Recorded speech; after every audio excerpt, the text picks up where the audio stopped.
Bertemu kembali.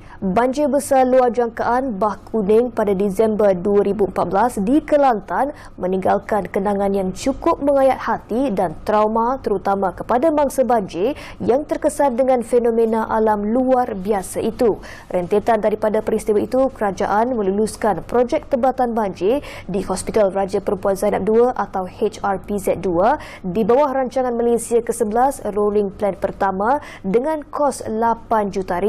Malah projek itu merupakan yang pertama dilaksanakan di fasiliti kerajaan sedia ada.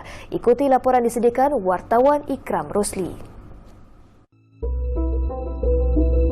Musibah banjir 2014 itu bukan sahaja menyebabkan ribuan penduduk panik menyelamatkan diri, malah situasi itu turut dirasai dalam kalangan jabatan dan agensi kerajaan yang ditugaskan untuk operasi menyelamat serta menghulurkan bantuan kepada mangsa seperti bekalan makanan dan keperluan asas. Mengikut statistik Majlis Keselamatan Negara, lebih 170,000 keluarga di negeri itu terpaksa dipindahkan ke 170 pusat pembinaan sementara dan 1,927 buah rumah musnah dihanyut arus deras. Situasi bertambah kelam kabut apabila jalan perhubungan darat, bekalan elektrik dan telekomunikasi terputus di dua buah hospital negeri itu, iaitu HRPZ2 dan Hospital Kuala Kerai. Menceritakan pengalaman melalui detik-detik cemas ketika bertugas apabila air mula memasuki kawasan hospital.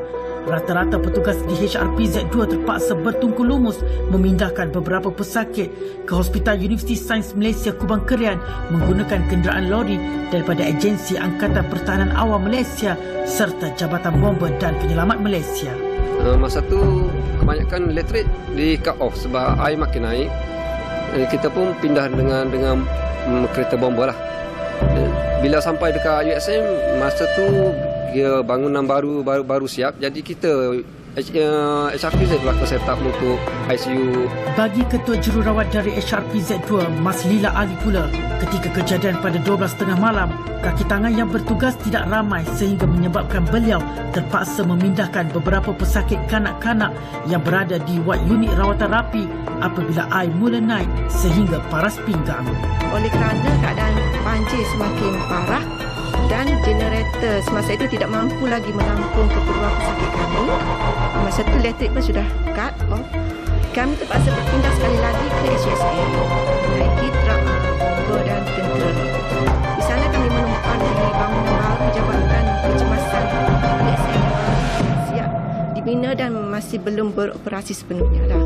Sementara itu, Pengarah Jabatan Kesihatan Negeri Kelantan, Datuk Dr. Zaini Husin berkata, apabila keseluruhan kawasan hospital ditenggelami air, wad dan lain-lain fasiliti hospital yang terjejas terpaksa ditutup dan pesakit dipindahkan ke kawasan yang lebih selamat. Kerajaan turut menanggung kerugian yang besar akibat kerosakan peralatan dan harta benda hospital.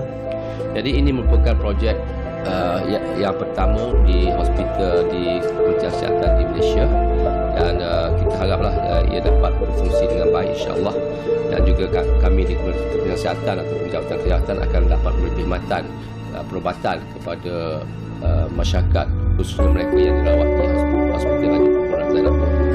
Bagi Ketua Penyelia Penolong Pegawai Perubatan HRPZ2, merangkap Ketua Bilik Gerakan Banjir, Suzura Hassan berkata, projek tebatan banjir itu merangkumi beberapa skop utama iaitu pembinaan pagar konkrit, saliran air serta lain-lain kerja mekanikal dan keelektrikan seperti sistem pam air dan sistem penghadang banjir.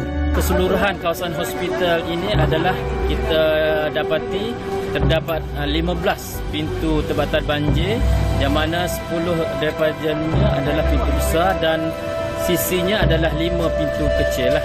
Jadi dengan adanya pintu-pintu ini maka keperluan kepada kaki tangan yang terlatih adalah sangat perlu, di mana kita tidak menjangkakan banjir berlaku pada waktu siang hari, kemungkinan akan berlaku pada waktu malam. Pegawai Farmasi HRPZ2 Anwar Abdul Rahim berkata, langkah proaktif dan usaha kerajaan melaksanakan projek ini dilihat sangat sesuai khusus kepada fasiliti kerajaan seperti hospital. Terima kasih kepada Kerajaan Malaysia kerana telah memberi kelulusan kepada HRPZ dan membuat tambatan banjir, dan baru dirasmikan pada 10 hari bulan lepas oleh Yang Berhormat Menteri Kesihatan kita, dan saya berharap dengan ada tambatan banjir menyelamatkan harta-harta yang ada kat HIPZ. Projek tempatan banjir itu dirasmikan oleh bekas Menteri Kesihatan Khairi Jamaluddin pada 10 Oktober lalu. Memandangkan keadaan cuaca yang tidak menentu, dengan adanya projek tempatan banjir di Hospital Raja Perempuan Zainab II ini pastinya akan meningkatkan kemudahan infrastruktur dan memberi perkhidmatan kesihatan yang lebih efektif dan berkesan, terutamanya ketika berlakunya musim banjir.